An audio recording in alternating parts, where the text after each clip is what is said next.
जय जगन्नाथ, जय पंचसखा।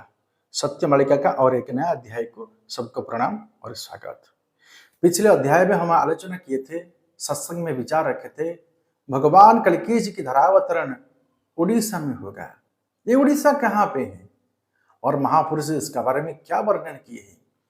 और एक बात वर्णन की है महापुरुष पंचसखा ने और लिखे, उत्कल देश में उनका परिप्रकाश होगा। उत्कल ये देश कहाँ है, उसके बारे में महापुरुष क्या क्या वर्णन किए हैं। ये कहाँ कहाँ जन्म होंगे, कैसे लीला रचाएंगे, ये उत्कल के बारे में शास्त्र पुराण में क्या लिखा गया है, उसके बारे में चर्चा रखेंगे, विचार रखेंगे। महापुरुष अच्युतानंद का एक ग्रंथ है वाल्मीकि कल्प, और इसमें महापुरुष लिखते हैं, तुम भंकु कहिबा मुनि सुननी तरे प्रकाश होइबे प्रभु उत्कल दे सहरे। उसका मतलब, हे मुनिवर, भगवान कल्की देव का धरावतरण कहाँ होगा, उत्कल देश में प्रभु कल्की जी का परिप्रकाश होगा, उसका बारे में बार बार वर्णन किए हैं। और महापुरुष और एक ग्रंथ लिखते हैं, ब्रह्म सारस्वत पटल में महापुरुष अच्युतानंद बोलते हैं, आम्भे नर दे जन्म होइबु उत्कल देश रे जाई सेठारे महिमा प्रकाश करिबु मुनिगण मध्य रही।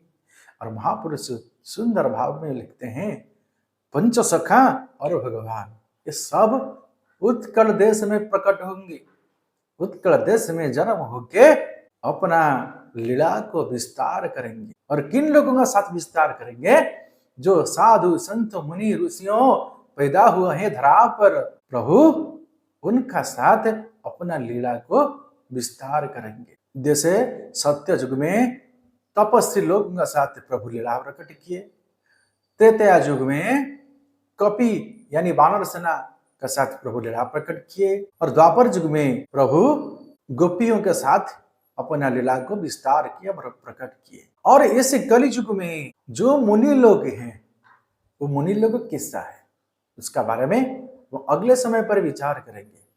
परंतु जो शास्त्र में लिखा गया है, इस हिसाब से हम बोलते हैं कि जो साधु संत मुनि ऋषि है, वो दिखने में साधु संत जैसा नहीं लगेगा, वो अपना कर्म में साधु संत मुनि ऋषि है। और उन लोगों का साथ प्रभु कल्की उत्कल पर धरावतरण करके अपना लीला को विस्तार करने के लिए वर्णन किए हैं सुंदर भाव में। और महापुरुष शिशु अनंत अपना ग्रंथ पट्टामराण में लिखे हैं, जब प्रभु उत्कल देश में जन्म होकर अपना लीला को कैसे कैसे विस्तार करेंगे और कहाँ कहाँ विस्तार करेंगे, उसका बारे में वर्णन किए हैं।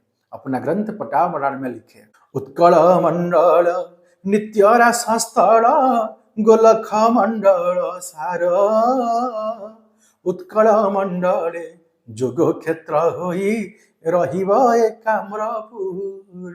महापुरुष कुछ स्थान के बारे में वर्णन किए, जो उत्कल मंडल नित्य रासस्थल, भगवान का नित्य रासस्थल है, भगवान का नित्य रासस्थल है गोलक वैकुंठ में।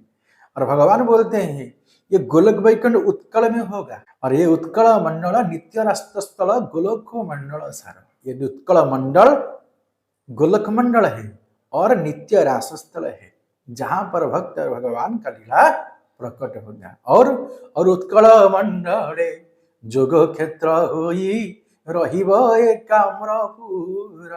और उत्कल में एक स्थान है एकाम्र क्षेत्र, एकाम्र भुवन, इसी को प्रभु जोग करके रखेंगे, मिला के रखेंगे। किसका साथ ना, ये उत्कल का साथ, नहीं तो लीला समाप्त नहीं होगा।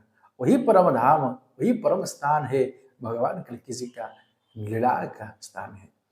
और महापुरुष सुंदर भाव में वर्णन किए, आखिर ये उत्कल कहाँ पे है, किसको उत्कल बोला जाता है, कौन सा स्थान को महापुरुष और हर शास्त्र में वर्णन किया गया है, वही जगह उत्कल। इसके बारे में अगले समय पर हम विचार रखेंगे। आज के लिए सत्संग को वहीं पर विराम देते हैं। जय जगन्नाथ, जय पंचसखा।